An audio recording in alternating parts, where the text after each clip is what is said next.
Yo, what's going on, guys? Today I'm going to be going over the NBA slate on DraftKings for Sunday, June the 2nd. We got Game 2 of the NBA Finals, got another Showdown slate, another really big contest on DraftKings, another $25 contest. Not $1 million to first this time, but still $250K to first, $1.25 million in total prizes. So DraftKings is continuing to run out huge tournaments, so I'm gonna continue to be making videos on these Showdown slates. They're a lot of fun to play. Gives you something to sweat while you watch the game. We're gonna go over the player pool, talk about all the players that I'm gonna be targeting, all the guys that I'm gonna have in my pool. We'll look at the top plays. We'll look at the mid-tier plays I like, and then we'll talk about some value that you can go to as well. Try and find some underpriced players. We'll look at different roster builds as well. Maybe even build out a couple lineups. Look at some lineups we can build with like an expensive guy as our captain. Look at some lineups that we can build if there's like some cheap guys we want to use as captain plays. We'll do that as well. But before we do get started, guys, I would appreciate it if you would drop a like on the video. If you do enjoy these videos, it really means a lot. And if you are new to the channel, if this is your first time checking out a video on my channel, thank you so much for clicking on the video. Make sure you hit that subscribe button down below so that way you won't miss out on any of my new videos. So starting off at the top of the player pool, Kawhi Leonard is our most expensive option. He is $11,800 on DraftKings. If you want to play Kawhi as a captain, he is $17,700. I do really like Kawhi again here in Game 2. He was one of my favorite plays last slate, and it didn't really go well. He did not have that great of a game. Just 43 DraftKings points, had 23 points, 8 rebounds, 5 assists, and a steal. He shot 35% from the field. One thing that was very surprising was that he only took 14 shots. Usually we see Kawhi take about 20, 25 shots a game. The shot attempts weren't as high as I would like. The minutes were still there, though. He still played a ton of minutes, 43 minutes last game in Game 1. I expect Kawhi to bounce back here. I would be surprised if he scored less than 50 DraftKings points. He remains my top play overall. I think he's the best or the highest projected player on the slate, just right above Steph Curry. Curry is right there with Leonard. I still prefer Leonard for just a few hundred more, but Curry's right there with him. Curry had a pretty decent game, 50 DraftKings points in Game 1. He played 40 minutes, took 18 shots, shot 44% from the field, had 34, 5, and 5. Like I said, Curry's a great play, obviously, but I still do prefer Kawhi over him. Doesn't look like Kevin Durant's going to play here. We don't have any official news on him yet, but he most likely is doubtful, not expected to play. I imagine Durant's probably going to return, probably in like Game 3 or Game 4. Don't think he's going to be able to play here in Game 2, so we'll avoid him. Next guy, Draymond Green, 10,400.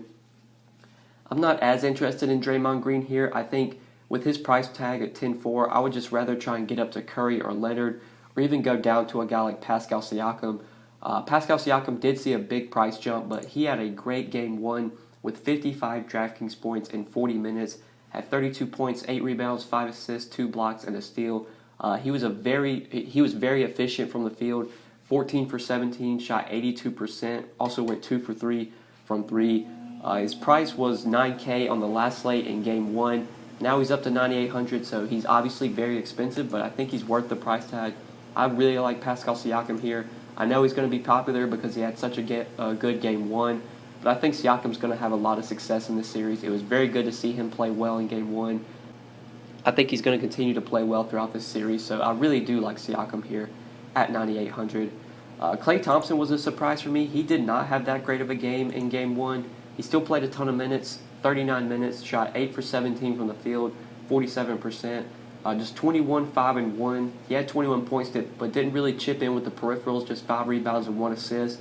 We saw earlier this year during the playoffs, even when Thompson was putting up like 20, 22, 23 points, he was able to chip in with some defensive stats, with some rebounds, with some assists. That really wasn't the case on Game 1, or in Game 1, I should say. I do like going back to Thompson, though, at 8,400. But I still think I prefer Kyle Lowry over him. Kyle Lowry was a guy that I was pretty high on last slate. Didn't really go that well, just 29 DraftKings points in 36 minutes. He only had 7 points, but he chipped in the peripherals, 6 rebounds, 9 assists, also had a steal. Almost got a triple-double if he would have scored 3 more points, 4 more rebounds, and 1 more assist. Was close to a triple-double. It was at least good to see that even though Lowry didn't score a ton of points or didn't make a ton of baskets, he was still able to chip in on some defensive stats, was able to get some peripherals, That's something Lowry's always going to do. He's always going to get rebounds, can get assists as well. So I do like going back to Kyle Lowry at 7,600. I think he is a pretty good play, and I do prefer him over Klay Thompson, where he is $800 cheaper. I think Lowry's a good option at 7,600. Marc Gasol at 7K, definitely a guy that I was not very heavy on last slate, which didn't go well. Overall, Game 1 just wasn't that great of a slate for me. I didn't expect Gasol to have as much success as he did. 37 DraftKings points in 30 minutes. He had 20 points, 7 rebounds, an assist, a block, and 2 steals. Shot 6 for 10 from the field, 60%. Shot 2 for 4 from 3. I was expecting Gasol's minutes to sort of trend down a bit. I didn't see him play in 30 minutes in this game and in this series. I just don't know if this matchup really sets up well for him. But he was able to find success down low. He was able to post up in the paint, get some baskets. I would not be surprised if they continue to feed the ball down low to Marc Gasol. Even with Boogie playing in this game, Boogie didn't start. He came off the bench and he only played like 8 minutes. Obviously, was not very effective. So going back to Marc Gasol at 7K, I think makes a lot of sense. I do like him a lot, and I think he remains a pretty good play at his price. But now some of these other mid-tier plays, I guess my favorite mid-tier play here, like below Marc Gasol, would probably be a guy like Kevon Looney or Danny Green. Looney, I was very surprised that he was able to see 28 minutes again. He wasn't very effective, just 15 DraftKings points, but the minutes were still there. DeMarcus Cousins only played like 8 minutes off the bench. So if that's going to continue to be the case, I don't know if Boogie's really going to be a guy they give a ton of minutes in this series. He just hasn't really been that good when he's played and when he's been on the floor. And I would imagine he's going to continue to come off the bench. So that should lean to Looney continuing to see about 25 to 28 minutes. So at 6,200, he's not the worst play. He's definitely a guy you could look to. But now talking about some of these value plays, I really like Danny Green at 5K. Danny Green was a guy that I didn't really play at all last slate, but he actually had a pretty decent game. 22 DraftKings points in 30 minutes. He's still very cheap on DK. They did raise his price up to 5K, but that still feels a little bit too cheap, especially on a slate where we want to get the studs in. We're kind of looking for value. I don't mind going to Danny Green here. He's a guy that if he can get hot from 3, can make a couple threes, he can give you 20-plus DraftKings points like we saw in Game 1. Shot 44% from the field, 3 for 7 from 3, had 11 points, 2 rebounds, an assist, 2 blocks, and a steal. I would not be surprised if we get a similar performance out of Danny Green at 5K. If we get 22 DraftKings points out of him, or 20-plus DraftKings points out of him, would not be surprised if he does that again. So I do like him as a value at 5K. Also, really like Andre Iguodala at 4,600, assuming he's able to play. Iguodala did see 29 minutes in Game 1 and had 25 DraftKings points. His price dropped a ton on DraftKings, dropped $2,000. He's all the way down to 4,600. Assuming he's able to play today or in Game 2 on Sunday, he's probably one of my favorite values. He just is underpriced at 4,600. Iguodala gives you too much upside at this price tag. He could go out there and give you 30-plus DraftKings points with ease. And if he's able to play, I'm assuming he's going to continue to start, going to continue to play about 30 minutes, especially if Kevin Durant remains out, which looks like he's going to be. I really like Iguodala as a value. I think he's one of the top values on the slate at 4,600. But once you get past Iguodala, there's not much that I really want to go to. Like Sean Livingston had a pretty decent game, and he was in the winning lineup on DraftKings. He played 18 minutes, had 16 DraftKings points. He was in the winning lineup, so 3,200, I guess he's a guy you could look to. But still, if Iguodala plays, I would just try and get up to Iguodala if you can. Unless you're going with like a star-studded lineup and you're playing like Kawhi, Curry, Siakam all together, then you probably are going to need to go to Livingston. But other than that, I would try not play that much of Livingston. Just don't know if the upside's really there. That's probably it for me for all the plays I'm going to be going to. Once you get past like Livingston, these guys down here just don't get enough minutes. Like Jordan Bell drew the start, but he only played 12 minutes and only had 7 DraftKings points. Bell's just not going to be a guy that they give a ton of run to.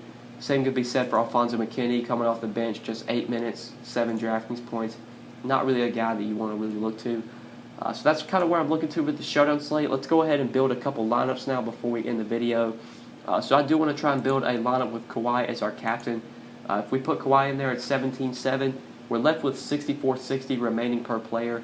So if you go with a couple values in like Iguodala at 4,600, maybe go with Danny Green at 5K, that gives you enough salary to where you can try and get in another stud. Like if you want to try and get Siakam in there, then you're left with 64.50 remaining per player. So you could try and get another stud and maybe go down to a guy like Sean Livingston. That would leave you enough to get to Klay Thompson. You could do that build, leave some money on the table, have a little bit of a contrarian lineup.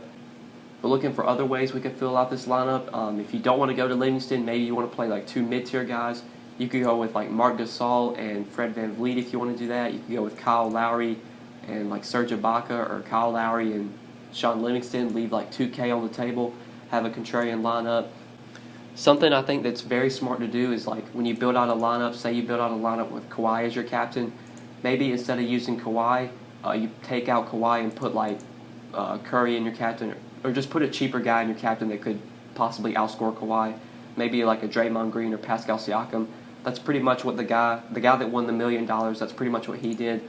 Like I'm pretty sure the optimal lineup was like, I think it was Curry, Kawhi, Siakam, and then he had Marc Gasol, he had Danny Green, and he had Sean Livingston. So that was the lineup that won, or that was the lineup that like 50 people had that tied for second. But what the guy that won the tournament, what he did is he pretty much took Siakam, put Siakam in his captain over Curry, and that obviously Siakam outscored Curry, and that's what allowed him to win the tournament and have a contrarian lineup. So that's always something you can do.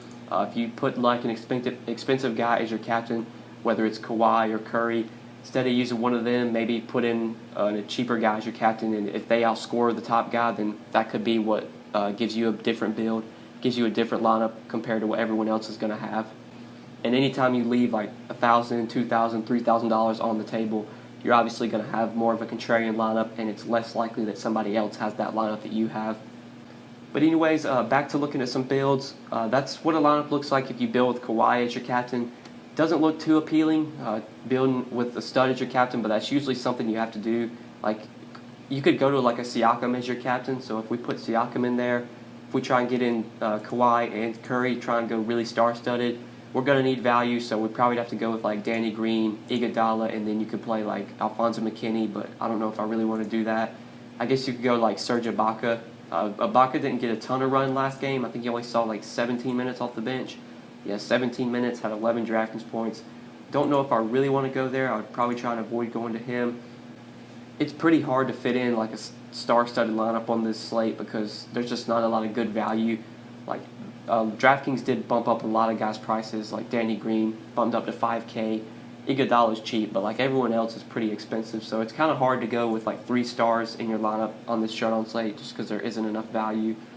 So if you want to look at a build with a cheaper captain, maybe like a Marc Gasol or a Kyle Lowry, I think that's definitely viable on this slate, especially if you think Lowry or Gasol has 40-point upside in them, which I think they do. I think you could see Lowry go for 40-plus DraftKings points.